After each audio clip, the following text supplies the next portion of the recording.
बच्चों, तो आज की इस वीडियो में बात करेंगे कक्षा 12वीं इतिहास एमपी प्री बोर्ड एग्जाम आप लोगों के चल रहे हैं दोस्तों। तो प्री बोर्ड का सलूशन है 2022 कक्षा 12वीं विषय विज्ञान दोस्तों। इस तरीके से आप लोग लिखेंगे तो आप लोगों के 80 में 80 पूरे मार्क्स मिलेंगे। तो आप लोग इस वीडियो को जरूर देखिएगा और इस वीडियो को ज़्यादा शेयर करें अपने दोस्तों में। चैनल पर पहली बार तो चैनल को सब्सक्राइब कर लाइक करें अपने दोस्तों में। दोस्तों अगर और भी सब्जेक्ट के सोल्यूशन चाहिए तो आप लोग कमेंट कर सकते हैं और इसी चैनल पर आप लोगों को प्रोवाइड की जाएंगे। देखिए दोस्तों, समय आपको 3 घंटा मिलेगा। अधिकतम अंक आपके 80 अंक का सामान्य निर्देश दिए गए तो आप लोग पढ़ सकते हैं दोस्तों। आगे देखिए, आप लोगों को सीधे आंसर क्वेश्चन आंसर ही बता दे रहे हैं तो आप लोग नोट कर लीजिए जल्दी से। दोस्तों आप लोगों को सभी एकदम क्वेश्चन आंसर राइट मिलेंगे इस वीडियो में। तो देखिए, निम्नलिखित प्रश्नों के सही विकल्प चुनकर लिखिए। पहला है, सबसे पहले अभिलेख किस भाषा में है? प्राकृत, पाली, ब्राह्मी, खरोष्टी।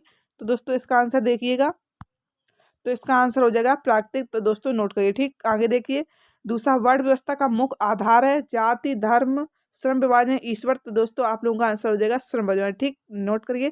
चैनल पर सब्सक्राइब जरूर करिएगा और लाइक करें, कमेंट करें। अगर आप लोग इसकी PDF चाहिए तो आप लोग गूगल पर सर्च कर सकते हैं www.upboard.live। तो उसमें आप लोगों को सभी सब्जेक्ट, सभी क्लास के सोल्यूशन डले हुए हैं तो आप लोग डाउनलोड कर सकते हैं। देखिए दोस्तों, अगला, कर एकाल अम यार किससे संबंधित है? इलाम, भक्ति परंपरा, अलवार, नया, नयनार। तो दोस्तों आप लोगों का आंसर हो जाएगा भक्ति परंपरा। नोट कर लीजिए।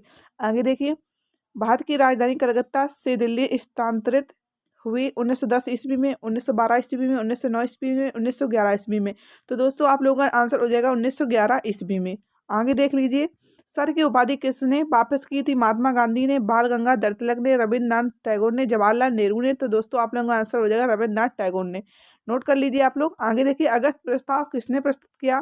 तो लॉर्ड लिथ यांगो माउंटबेटन ने, लॉर्ड कर्जन ने, लॉर्ड लिटन ने। तो लॉर्ड लिथ यांगो ने। दोस्तों आप लोगों का आंसर हो जाएगा ऑप्शन। नोट कर लीजिए। आगे देखिए, यहाँ से आप लोगों को दूसरा क्वेश्चन स्टार्ट होता है। तो दोस्तों यहाँ से आप लोगों का दूसरा क्वेश्चन स्टार्ट हो, रिक्त स्थानों की पूर्ति कीजिए। पहला पॉइंट है, मौर्य काल में दान में दी गई भूमि को कहते हैं, ये ब्रह्मोदय कहते हैं। दोस्तों आप लोग अच्छे से फिल कर सकते हैं। आगे देखिए, दूसरा पॉइंट दिया हुआ है, गुप्त शासकों का राज्य चिन्ह है तो विष्णु का वाहन गरुड़ हो जाएगा। तीसरा पॉइंट है, चिश्ती संप्रदाय की स्थापना भारत में की गई थी तो मोइनुद्दीन ने चिश्ती ने की थी। तो आप लोग फिल कर सकते हैं। अगला दिया है, जो ऋण अकबर किसानों को आवश्यकता पड़ने पर बीज, औजार तथा पर खरीदने के लिए देता है उसे क्या कहा जाता है? दोस्तों इसका आंसर नहीं आया तो आप लोग नोट कर अपने हिसाब से लिख सकते हैं। संथालों को बसने के लिए दिया गया भूभाग कहलाता है, दमिन एक कोय कहलाता है। तो इसे आप लोग फिल कर सकते हैं। आगे देखिए, 5वीं रिपोर्ट का उद्देश्य भारत में को नियंत्रित करता है। दोस्तों ये से इसका भी आंसर नहीं आया। अगला है, सूर्योदय योजना का प्रारंभ ने किया तो जयप्रकाश नारायण ने किया। तो दोस्तों आप लोग फिल कर सकते हैं। तो तीसरा क्वेश्चन यहाँ से आप लोगों का स्टार्ट होता है, सही जोड़ी बनाना। देखिए, सिद्धार्थ कलकत्ता में बनाया गया महल। दूसरा है, मलिक जो मोहम्मद जायसी, खिलाफत आंदोलन, मोहब्बत शौकत अली, मुंबई से बहुमंजिला इमारतें होती हैं। चौथा है, खान अब्दुल गफ्फार खान, गौतम बुद्ध का बचपन का नाम। पांचवा है, चाल खुदाई, किदमतम गार, राइटिंग बिल्डिंग। तो ये पद्मावत हो जाएगा। दोस्तों इसका आंसर देख लीजिए, सिद्धार्थ गौतम बुद्ध का बचपन का नाम, मलिक मोहम्मद, पद्मावत मोहम्मद शौकत अली, खिलाफत आंदोलन, खान अब्दुल गफ्फार खान, खुदाई, खिदमत गार, चाल मुंबई में बहुमंजिला इमारतें होती हैं, रॉबर्ट्स बिल्डिंग कलकत्ता में बनाया गया महल। तो दोस्तों आप लोग अच्छे से मिलान कर सकते हैं। ये आंसर दिया हुआ है। आगे देखिए, प्रश्न नंबर 4, निम्नलिखित प्रश्नों के उत्तर एक शब्द या एक वाक्य में लिखिए। तो पहला पॉइंट है, गुप्त काल में कौन सा चीनी यात्री भारत आया था? ये फायान। दोस्तों आप लोगों का आंसर हो जाए। ठीक, नोट करिए। आगे देखिए, वैदिक काल में प्रचलित चारों आश्रमों के नाम लिखिए। ब्रह्मचार्य, गृहस्थ, वानप्रस्थ, संन्यास आश्रम। अगला पॉइंट है, जैन मत में आस्ते का क्या अर्थ है? चोरी ना करना। तो दोस्तों नोट कर लीजिए। आगे देखिए, 17वीं शताब्दी में कितने फीसदी लोग गांव में रहते हैं? तो 85% लोग गांव में रहते हैं। कौन वर्ष कोड कब कब बना था? तो 1793 ईस्वी में बना था। दोस्तों ये आप लोग 100% एकदम राइट आंसर है। इस तरीके से आप लोग लिखेंगे तो आप लोगों को 80 में 80 पूरे मार्क्स दिए जाएंगे। ये दोस्तों आप लोगों की गारंटी है। आप लोग इस वीडियो को जरूर देखिए और अपने दोस्तों में भी शेयर करें, जिसकी उनकी भी मदद हो जाए। देखिए, अंग्रेजों ने फोर्ट जॉर्ज का किला कहाँ बनवाया? चेन्नई में। पूना समझौता कब हुआ? 24 सितंबर 1932 ईस्वी में। प्रश्न नंबर 5वां यहाँ से स्टार्ट होता है। निम्न के प्रश्नों के साथ थोड़ा सा आप लोगों को बताना है। देखिए दोस्तों, कुशाक शासकों ने देवपुत्र की उपाधि धारण की, तो ये सत्य हो जाएगा। मनुस्मृति के अनुसार पैतृक जायदाद में पुत्रियों का हिस्सा होता है, तो ये सत्य हो जाएगा। महावीर स्वामी ने 4 असत्य का सिद्धांत दिया, तो ये असत्य हो जाएगा दोस्तों। आगे देखिए, कबीर के गुरु चैतन्य महाप्रभु थे, ये असत्य हो जाएगा। असहयोग आंदोलन 1920-22 में चलाएगा, तो ये सत्य हो जाएगा। इस तरीके से आप लोग सभी क्वेश्चन नोट कर सकते हैं। आगे देखिए, 1947 में पूरी पाकिस्तान स्वतंत्र होकर बांग्लादेश नामक नया राष्ट्र बन गया, तो असत्य हो जाएगा। तो दोस्तों नोट कर लिए होंगे आपने। यहाँ से 6वां क्वेश्चन देख लीजिए। मौर्यकालीन इतिहास के प्रमुख स्रोत बताइए। तुम्हारा में पूछा गया है, इतिहास लेखन में अवलेखों का महत्व लिखिए। उत्तर देखिए, मौर्यकालीन इतिहास के प्रमुख स्रोत निम्नलिखित हैं। तो पहला पॉइंट दिया है कौटिल्य अर्थशास्त्र हो जाएगा। मुद्रा राष्ट्र इंडिका बौद्ध साहित्य पुराण अशोक के अभिलेख। प्रश्न नंबर 7 देखिए, सनातन धर्म में पुरुषार्थ के कितने प्रकार का वर्णन है? तो दोस्तों इसे भी आप लोग देखिए, अथवा में दिया है। महाभारत कालीन भारतीय समाज की प्रमुख समस्याएं क्या थी? इसका आंसर देखिए, सनातन धर्म में निम्न के 4 पुरुषार्थों का वर्णन किया गया। प्राय मनुष्य के लिए वेदों में 4 पुरुषार्थों का नाम लिया गया। धर्म, अर्थ, काम और मोक्ष, इसलिए इन्हें पुरुषार्थ चतुष्टय भी कहते हैं। महर्षि मनु पुरुषार्थ चतुष्टय के प्रतिपादक हैं। तो दोस्तों आप लोग नोट करिएगा। आगे देखिए, अगले क्वेश्चन पे, साल भंजिका कौन थी? अथवा पूछा, सम्राट अशोक द्वारा बनवाए गए 2 स्तूपों व स्थापित स्थानों के नाम लिखिए। दोस्तों आंसर देखिए, सम्राट अशोक द्वारा बनवाए गए 2 स्तूपों व स्थापित स्थानों के नाम लिखिए। पहला है सारनाथ का स्तंभ। वह स्तंभ धर्मचक्र प्रवर्तक की घटना का स्मारक था और धर्म संघ की अक्षुण्णता बनाए रखने के लिए इसकी स्थापना की गई। दूसरा पॉइंट, इलाहाबाद वर्तमान में प्रयागराज का स्तंभ या स्तंभ इलाहाबाद किले के बाहर स्थित था। तीसरा पॉइंट है वैशाली का स्तंभ। यह स्तंभ बिहार राज्य के वैशाली में स्थित है। चौथा पॉइंट है सांची का स्तंभ। यह स्तंभ मध्य प्रदेश के सांची में स्थित है। दोस्तों आगे देखिए, अगला क्वेश्चन है, हीन यान और महायान के अंतर को स्पष्ट कीजिए।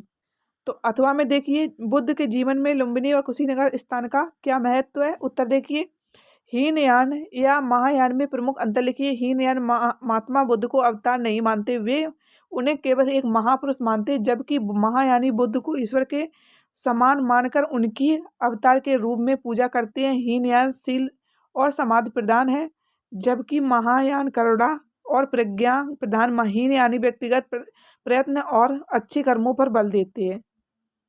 अगला क्वेश्चन है दोस्तों, आप लोगों का, गुरु नानक की शिक्षाएं को लिखिए। तो अथवा में नयना और वीर शैवों ने किस प्रकार जात प्रथा की आलोचना की? दोस्तों आंसर है कि गुरु नानक जी की 3 बड़ी शिक्षा खुशहाली को से जीने का मंत्र देती हैं। ये शिक्षा है, नाम जपो, कृत करो और वंड छको। ऐसी मानता कि गुरु नानक देव जी ने अपने समय के सारे धर्म ग्रंथों से भली भांति परिचित थे। उनकी सबसे बड़ी सीख थी, हर व्यक्ति में, हर दिशा में, हर जगह ईश्वर मौजूद है। आगे देख लीजिए, 11वां क्वेश्चन, 5वीं रिपोर्ट क्या थी? अथवा में दिया है, स्थायी बंदोबस्त से कंपनियों को क्या लाभ हुआ? इसका आंसर देखिए, सन 1893 ईस्वी में ब्रिटिश संसद में एक विस्तृत रिपोर्ट प्रस्तुत की गई, जिनमें से एक रिपोर्ट 5वीं रिपोर्ट कहलाती थी। इस रिपोर्ट में भारत में ईस्ट इंडिया कंपनी के प्रशासन और क्रियाकलापों का वर्णन था।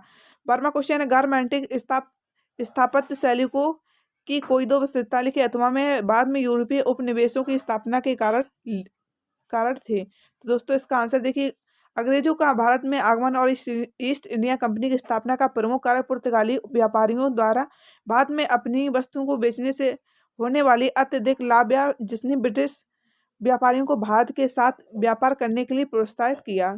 13 क्वेश्चन, रॉलेट एक्ट एवं संक्षिप्त जानकारी दीजिए। अथवा में प्रत्यक्ष कार्रवाई दिवस क्या था? उत्तर देखिए, 8 मार्च 1919 में रॉलेट एक्ट लागू किया गया था। यह एक्ट ब्रिटिश सरकार द्वारा भारत में क्रांतिकारी को कुचलने के लिए सर रॉलेट की कमेटी नियुक्त की गई थी। हमारे देश के राष्ट्रपिता मोहनदास करमचंद गांधी ने रॉलेट एक्ट का विरोध किया था और अंग्रेजी ब्रिटिश सरकार को शैतानी लोगों की संज्ञा दी थी। तो 14 क्वेश्चन आप लोगों को यहाँ से पूछा गया है उद्देश्य प्रस्ताव में किन आत्मों पर जोर दिया गया था। अथवा में राज्य के नीति निर्देशक तत्व न्याय नियोग हैं क्यों। उत्तर देखिए, नीति के निर्देशक तत्व राज्य को यह निर्देश देते हैं कि वे लोक कल्याण की अभिवृद्धि करके ऐसी सामाजिक व्यवस्था की स्थापना करें जिनमें सामाजिक, आर्थिक और राजनीतिक न्याय प्रत्येक व्यक्ति के लिए सुनिश्चित हो। यह वह निर्देश है जो संविधान की प्रस्तावना में अंतर्निहित थे। प्रश्न नंबर 15 देखिए, भारतीय संविधान की विशेषताएं प्रकाश डालिए। अथवा पूछा गया है संविधान सभा में दलित जातियों के अधिकारों के संरक्षण के विषय में क्या कहा गया। उत्तर देखिए, भारत का संविधान 465 अनुच्छेद जो 25 भागों और 12 अनुसूची में लिखे थे। हालांकि संविधान की कई विशेषताएं जैसे धर्मनिरपेक्ष राज, संघवाद, संसदीय सरकार इत्यादि भारत का संविधान 26 जनवरी 1950 को लागू हुआ था, जिनमें 395 अनुच्छेद, 8 अनुसूची और 22 हिस्से थे। यह दुनिया का सबसे विस्तृत लिखित संविधान है। 16 क्वेश्चन है, उत्तर मौर्य काल में विकसित राजत्व के विचारों की चर्चा कीजिए। अथवा में पूछा गया 6वीं शताब्दी ईसा पूर्व के सिक्कों के अध्ययन में किस प्रकार इतिहासकारों को विभिन्न प्राचीन व्यवस्थाओं के बारे में जानकारी मिलने में सहायता मिली, वर्णन कीजिए। तो इसका आंसर देखिए, उत्तर वैदिक काल में शासन अपनी शक्ति को बढ़ाने के लिए यज्ञों का सहारा लेते हैं। यह यज्ञ बहुत से ब्राह्मणों द्वारा लंबे समय तक करवाए जाते हैं। इन यज्ञों में राजसूय यज्ञ, वाजपेयी तथा अश्वमेध यज्ञ थे, जिसके माध्यम से राजाओं को दैवी शक्तियां प्राप्त होती थी। तो दोस्तों ये भी आप लोगों का क्वेश्चन का आंसर नोट हुआ। आगे देखिए 17 का, लिंगायत कौन थे, सामाजिक एवं धार्मिक क्षेत्र में उनके योगदान की व्याख्या कीजिए। अथवा में बौद्ध धर्म के 4 आर्य सत्य क्या हैं। उत्तर है आर्य सत्य 4 हैं जो कि निम्नलिखित हैं। दोस्तों देख लीजिए, पहला है दुख, संसार में दुख है, समुदय दुख के कारण है, निरोध है, दुख के निवारण है, मार्ग निवारण के लिए अष्टांगिक मार्ग है। प्रश्न नंबर 18 की भारतीय समाज में तंबाकू की फसल का विस्तार किस प्रकार हुआ। अथवा है जजमानी व्यवस्था का क्या अर्थ है। उत्तर देखिए, जजमानी व्यवस्था की परिभाषा यह कहा जा सकता है कि यजमानी, दोस्तों यहाँ पर मिस्टेक है, यहाँ पर यजमानी का लेना। यजमानी प्रथा वितरक की व्यवस्था है जिसमें उच्च जाति के स्वामी परिवारों को विभिन्न निम्न जातियों जैसे बढ़ई, नाई, कुमार, लोहार, धोबी, भंगी आदि के द्वारा सेवाएं या उत्पाद उपलब्ध कराए जाते हैं। सेवादार जातियों को कमीन कहा जाता है, जबकि सेवियों को यजमान कहा जाता है। प्रश्न नंबर 19 देखिए, द्विराष्ट्र सिद्धांत का क्या अर्थ है। यह किस प्रकार से भारतीय इतिहास की एक मिथ्या धारणा थी। अथवा में दिया है भारत विभाजन और जर्मन हेलोकास्ट में अंतर क्या है। देखिए दोस्तों, इसका आंसर द्विराष्ट्र सिद्धांत के अनुसार भारत में हिंदुओं एवं मुसलमानों के 2 अलग अलग राष्ट्र हैं, इसलिए वे एक होकर नहीं रह सकते। यह सिद्धांत इस आधार पर मिथ्या था कि मध्यकाल में हिंदुओं तथा मुसलमानों ने एक साझी संस्कृति का विकास किया। 1857 की क्रांति में एकजुट होकर लड़े। प्रश्न नंबर 20 देख लिए, बेस सरैया और बासरैया सूफी परंपरा के बीच एक रूपता और अंतर दोनों को स्पष्ट किया। अथवा पूछा गया वह तमिल ग्रंथ जो तमिल वेद के रूप में जाना जाता है का संक्षिप्त परिचय दीजिए। इसका आंसर देखिए, बैसरिया सूफी संत कानकाओ में रहते हैं। कानकाओ का फारसी शब्द है जिसका अर्थ है आश्रम, जबकि बेसरिया सूफी संत कानका का तिरस्कार करके रहस्यवादी एवं फकीर की जिंदगी व्यतीत करते थे। बासरैया सिलसिले सरैया का पालन करते थे, किंतु वे सरैया में बंधे हुए नहीं थे। तो दोस्तों यहाँ से आप लोगों को ये दिया हुआ है, तो आप लोग इसे पढ़ सकते हैं या फिर स्क्रीनशॉट ले लीजिए। आप लोग जूम कर दिया है आप लोगों के लिए, तो दोस्तों आप लोग स्क्रीनशॉट ले लीजिए इसकी। आगे देख लीजिए अगला क्वेश्चन, यहाँ से आप लोगों को 21 स्टार्ट होता है। भवन निर्माण की 9 गार्थिक शैली तथा इंडो सारसी सैनिक शैली को समझाइए। अथवा में व्हाइट टाउन में अंतर। तो देखिए उत्तर, व्हाइट और ब्लैक टाउन शब्दों का निम्नलिखित महत्व था। आंसर देख लिए, अंग्रेज, पहला पॉइंट आप लोगों को पूछा गया, अंग्रेज रंग भेदभाव, जाति भेदभाव की नीतियों में विश्वास करते हैं। 1857 के विद्रोह के बाद उन्होंने महसूस किया कि श्वेत लिंग महिलाओं तथा बच्चों को उनके समान संपत्ति आदि को अश्वेत अथवा देसी लोगों के संभावित खतरों में दूर रखने के लिए अधिक सुरक्षित व पृथक बस्ती बनाई जानी जरूरी है। दूसरा पॉइंट है, उन्होंने पुराने कस्बों के आसपास के खेतों को, चरागाह को साफ कर दिया और सिविल लाइन के नाम से नए आवासीय क्षेत्र विकसित किए। इन क्षेत्रों में कार्बेट टाउन कहा गया। आगे देखिए तीसरा पॉइंट है, ब्लैक टाउन अपने आबादी के प्रसिद्ध था तथा साफ सफाई की ओर ध्यान नहीं दिया जाता था। अश्वेत भारतीय और अन्य ऐसा ही लोग रखते थे, जबकि ब्लैक टाउन में कच्ची झोपड़ियां, भीति जो घास फूस से बनी होती हैं, ज़्यादातर मकान बने होते थे। अगला क्वेश्चन है, बाईस क्रिप्स मिशन से क्या तात्पर्य, क्यों असफल रहा, स्पष्ट कीजिए। अथवा पूछा स्वदेशी आंदोलन से आप क्या समझते हैं। तो इसका आंसर देखिए, स्वदेशी आंदोलन का भारतीय स्वतंत्रता आंदोलन का एक महत्वपूर्ण आंदोलन है जो भारतीय की सफल रणनीति के लिए जाना जाता है। स्वदेशी का अर्थ है अपने देश का। इस रणनीति के अंतर्गत ब्रिटेन में बने माल का बहिष्कार करना तथा भारत में बने माल का अधिकाधिक प्रयोग करके ब्रिटेन को अधिक हानि पहुंचाना व भारत के लोगों के लिए रोजगार सृजन करना स्वदेशी आंदोलन महात्मा गांधी के स्वतंत्रता आंदोलन का केंद्र बिंदु था। उन्होंने इसे स्वराज की आत्मा भी कहा था। दिसंबर 1903 ईस्वी में बंगाल विभाजन के प्रस्ताव की खबर फैलाने पर चारों और विरोध स्वरूप अनेक बैठकें हुई, जिनमें अधिकतर ढाका, मेमन-सिंह एवं चटगांव में हुई। सुरेंद्र नाथ बनर्जी, कृष्ण कुमार मिश्र, पृथ्वी चंद्र राय जैसे बंगाल के नेताओं ने बंगाली हितवादी एवं संजीवनी जैसे अखबारों द्वारा विभाजन के प्रस्ताव की आलोचना की। विरोध के बावजूद करजन ने 19 जुलाई 1905 ईस्वी को बंगाल विभाजन के निर्णय की घोषणा की, जिसके परिणाम स्वरूप 7 अगस्त 1905 को कलकत्ता वर्तमान कोलकाता टाउन हाल में स्वदेशी आंदोलन की घोषणा की गई तथा तो दोस्तों देखिए, यहाँ से टाउन हाल में स्वदेशी आंदोलन की घोषणा की गई तथा बहस का प्रस्ताव पास किया गया। इसी बैठक में ऐतिहासिक बहस का प्रस्ताव पारित हुआ। 16 अक्टूबर 1905 को बंगाल विभाजन के लागू होने के साथ ही विभाजन प्रभावी हो गया। आगे देख लिए। अगला क्वेश्चन 23 है, भारत के समीकृत मानचित्र में निम्नलिखित स्थानों को प्रदर्शित कीजिए। तो दोस्तों देखिए, चौरा चौरी दोस्तों स्थान होगा, ये गलत लिख गया है। चौरा चौरी स्थान संथाल विद्रोह का प्रारंभिक केंद्र, रैयतवाड़ी व्यवस्था का प्रारंभिक केंद्र कैलाश नाथ मंदिर। आगे देखिए, अथवा पूछेगा भारत में सीमांकित मानचित्र में निम्नलिखित स्थानों को प्रदर्शित कीजिए। बुद्ध का जन्म स्थान, बुद्ध का प्रथम उपदेश स्थान, एरर चंपारण। दोस्तों इस तरीके से आप लोगों के सभी क्वेश्चन आंसर कंप्लीट होते हैं। अगर आपको वीडियो पसंद आता है वीडियो को लाइक कर दीजिए। अगर आप लोग इसकी पीडीएफ चाहिए तो आप लोग गूगल पर सर्च कर सकते हैं www.upvo.live।